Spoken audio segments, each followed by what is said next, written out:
2026年3月、アメリカ、オハイオ州の病院、午後11時17分、手術室のモニターが一斉に警告音を鳴らした。心拍、停止、医師の声が白い廊下に響く。その男性の名前は、ダニエル・ハリス。享年42歳、心臓発作により、臨床的な死亡が確認された瞬間だった。蘇生処置が始まった。1分、2分、除細動器が何度も胸に当てられる。しかし、モニターは沈黙を続けた。脳波は完全に消えていた。6分が経過した。その瞬間、彼は自分の体から離れていた。天井のすぐ近くから自分が横たわる姿を見下ろしていた。医師たちが必死に動いている。看護師が叫んでいる。しかしダニエルには痛みがなかった。恐怖もなかった。ただ、静寂だけがあった。気づけば彼は手術室の壁を通り抜けていた。廊下に出ていた。意識はあった。しかし体はそこにはなかった。18分間、その間、彼の脳はどこにも存在しなかったはずだった。そして彼は目を覚ました。医師たちが凍りついたのはその直後だった。ダニエルが口にした言葉があの夜の廊下で交わされた会話と一字一句一致していたからだ。脳波がゼロの状態で人は何かを感じることができるのか。科学はまだその答えを持っていない。しかしこの話は死の瞬間だけで終わらない。なぜ彼があの夜あの病院にいたのか。すべては事故が起きる前のある一日から始まっていた。2026年、アメリカ中西部の小さな町。ダニエル・ハリスはどこにでもいる普通の男だった。42歳、建設会社に勤める現場監督、妻と2人の子供と郊外の一軒家に暮らしていた。朝は必ずコーヒーを一杯、週末は子供たちと裏庭でキャッチボールをする。そんなごく当たり前の日常を送っていた。その日の朝も変わったことは何もなかった。3月の冷たい空気の中、ダニエルはいつも通り現場へ向かった。昼食はいつもの定食屋で、ハンバーガーとコーラ。午後の作業中、彼は少し胸の違和感を覚えた。しかし、疲れだろうと思った。そのまま仕事を続けた。それが致命的な判断になった。午後3時17分、現場の足場の上で、ダニエルは突然崩れ落ちた。心臓が止まったのだ。同僚たちがすぐに駆け寄り、救急車が呼ばれた。搬送中も AED が使われ続けた。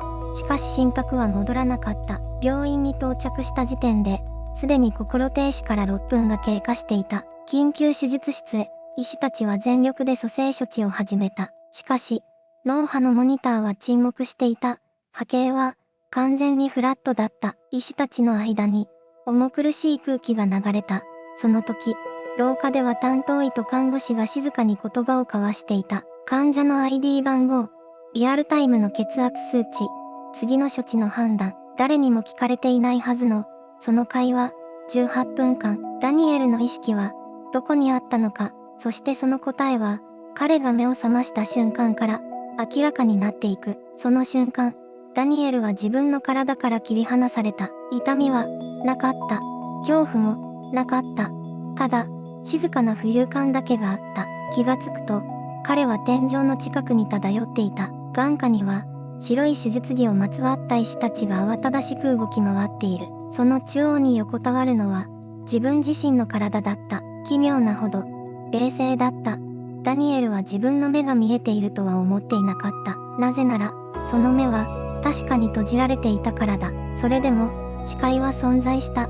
輪郭が滲むことなく、室内の細部までが、まるで拡大鏡で覗いたように鮮明だった。医師の一人が叫んだ。除細動器の充電音が鳴り響いた。電気ショックが走るたびに、床に横たわる自分の体が弓なりに沿った。しかし、ダニエルにはその衝撃が伝わらなかった。彼はただ、上から眺めていた。そして、意識は動いた。壁を、通り抜けた。廊下に出ると、二人の人物が話していた。担当医と、ベテランの看護師だった。声は低く、静かだった。だが、ダニエルには全てが聞こえた。単語の一つ一つが、空気に刻まれるように耳に届いた。患者の ID 番号が読み上げられた。血圧の数値が、正確に述べられた。次の処置についての判断が、静かに交わされた。それは、生きている人間が立ち聞きできる場所ではなかった。脳波はフラットだった。意識は医学的に存在していなかった。それでも、ダニエルはそこにいた。見ていた。聞いていた。すべてを記憶していた。そして、その先に光があった。そして、光があった。トンネルだった。言葉にすれば陳腐に聞こえるかもしれない。しかしダニエルにとって、それは比喩ではなかった。現実だった。暗闇の中に、細く、しかし確かな光の道が伸びていた。壁はなかった。そこもなかった。ただ、前方に向かって、白い輝きが静かに広がっていた。足があるのかどうか、わからなかった。体の感覚は、もうなかった。それでも、ダニエルは進んでいた。引き寄せられるように、抵抗する理由も、見当たらなかった。恐怖は、なかった。それが最も不思議なことだった。死に近づいているはずなのに、胸の中には、むしろ静けさがあった。温かさがあった。長い旅の終わりに、ようやく家に帰り着いたような、そんな感覚だった。そして、その光の手前に、人影があった。ダニエルは立ち止まった。いや、止まったというより、時間そのものが、そこで息を潜めたような気がした。その人は、微笑んでいた。5年前に言った。父親だった。病気で痩せ細り、最後は言葉も失っていた父が、そこでは若く、穏やかな顔をして立っていた。ダニエルが子供の頃に見ていた。あの父の顔だった。声は聞こえなかった。それでも、伝わってきた。まだ、お前の時間ではない。言葉ではなく、感覚として、意味として、魂に直接、刻まれるように、ダニエルは、泣いていた。体がないはずなのに、涙があった。父は、一歩、後ろへ下がった。光が、少し遠くなった。それが、教会だった。それが、教会だった。父の姿が、光の中へ溶けていく。ダニエルは、その場に立ち尽くしていた。体がないはずなのに、足が動かなかった。進むことも、戻ることも、できなかった。ここは、どこなのか、生でもなく、死でもない、その狭間にある、名前のない場所、時間が止まっているような、いや、時間そのものが存在しないような、静寂だった。光は、まだそこにあった。遠くなったが、消えてはいなかった。暖かかった。柔らかかった。あの光の中へ進めば、すべての痛みが消えることを、ダニエルは確かに知っていた。理屈ではなかった。体感として、知っていた。しかし、その瞬間、別の何かが、ダニエルの意識を引き止めた。声ではなかった。映像でもなかった。感覚だった。まだ、残っているものがある。まだ、終わっていないものがある。娘の笑顔が、浮かんだ。名前も、呼んでいない。ただ、その顔が、あった。妻の声が、聞こえた気がした。泣いていた。遠くで、泣いていた。ダニエルは、光から目を離した。それは、決断だった。誰かに命じられたわけではなかった。強制された選択でもなかった。ただ、自分の中から、答えが出てきた。戻る。その一言が、魂の奥から湧き上がった瞬間、教会が揺れた。光が遠ざかった。暗闇が近づいた。父の顔が、最後にもう一度、微笑んだように見えた。そして、すべてが崩れ始めた。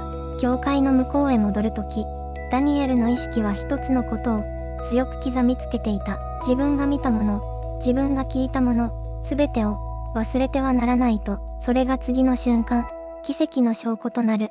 教会が崩れた。その瞬間だった。ダニエルの意識は、光の中へ引き込まれるように、溶けていった。それは死ではなかった。記憶だった。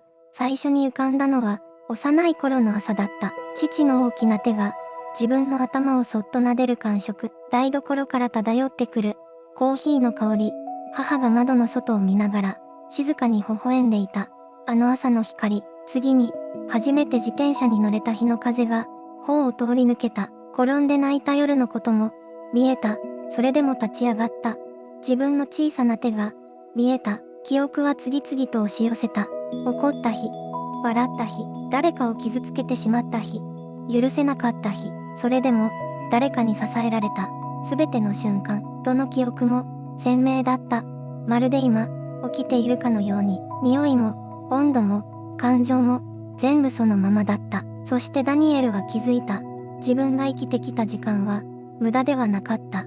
と、痛みの中にも意味があった。失った日々の中にも愛があった。人は何のために生きるのか、その答えは遠い光の向こうにあるのではなかった。すべては自分がすでに生きてきたその中にあった。記憶のパノラマが静かに閉じていった。光が遠ざかる。暗闇が迫る。意識の奥で一つの確信だけが残った。戻らなければならない。伝えなければならない。自分が見たものを、自分が感じたものを言葉にしなければならない。その使命感が意識の最後の灯火となって、ダニエルを現実へと引き戻し始めた。戻ってきた。暗闇の底から何かが引っ張られるような感覚があった。遠く、遠く、遠ざかっていたはずの音が少しずつ近づいてくる。機械音、アラート音、そして人の声。ダニエルの指先がかすかに動いた。待て、反応がある。担当医の一人が叫んだ。モニターの数値が急激に変化した。18分間、完全に沈黙していた心臓が再び鼓動を刻み始めた。室内が一瞬にして騒然となった。信じられない。どういうことだ。蘇生プロトコルを続けろ。複数の声が重なり合い、廊下まで響いた。誰もが奇跡という言葉を口の中で噛み締めながら、それでも手を止めなかった。数分後、ダニエルはゆっくりと目を開けた。光が眩しかった。天井の白い照明がぼんやりと滲んで見えた。喉が渇いていた。全身が重かった。しかし、意識は驚くほど明晰だった。そして彼は言った。静かに、しかし確信を持って、さっき、廊下で先生たちが話していましたよね。医療スタッフたちは、互いに顔を見合わせた。患者の ID が2、7、4、B で、血圧が68の40まで落ちた。と、あと、先生の名前はハリスですよね。室内が凍りついた。その数値は、ダニエルが心停止していた最中に、廊下で交わされた会話の中にあったものだった。誰も、患者本人に伝えていない。伝えられるはずがなかった。なぜなら彼は、その間ずっと、脳ハゼロの状態にあったのだから。ハリス医師は、しばらく言葉を失った。手に持っていたカルテが、小さく揺れた。あの18分間、ダニエルの肉体は確かに死んでいた。しかし彼の意識は、どこかで、確かに、見ていた、聞いていた、そして覚えていた。これは、医学が答えを持っていない問いだった。しかしその問いは今、病室の真ん中で、生きた人間の言葉として、静かに立ち上がっていた。生還は、終わりではなかった。ここから、ダニエルの本当の変化が始まろうとしていた。目が覚めてから、ダニエルは変わった。それは、誰の目にも明らかだった。以前の彼を知る人間なら、誰でもすぐにわかった。まず、声のトーンが変わった。かつては早口で、せっかちで、常に何かに追われているような話し方だった。しかし今は、一言一言を、丁寧に、静かに選ぶようになっていた。妻のサラは言う。まるで別人のようだった。でも、怖くはなかった。むしろ、初めて本当の夫に会えた気がした。と、息子のルーカスは8歳だった。父親が病院から戻った夜、ダニエルは息子を長い時間、ただ黙って抱きしめた。言葉はなかった。でもルーカスは泣いた。理由はわからなかったと、後に語っている。仕事への執着も、消えた。ダニエルはかつて、会社の業績を何よりも優先していた。休日も返上し、家族との時間を後回しにし続けた男だった。しかし退院後、彼は会社に一通のメールを送った。しばらく休む。それだけです。たった2行だった。そして、人への接し方が根本から変わった。スーパーのレジ係に、丁寧に礼を言うようになった。道で困っている老人がいれば、立ち止まるようになった。友人たちは戸惑った。あいつに何があったんだ、と囁き合った。ダニエル自身は、こう説明した。あの場所で見たものが、何が本当に大切かを教えてくれた。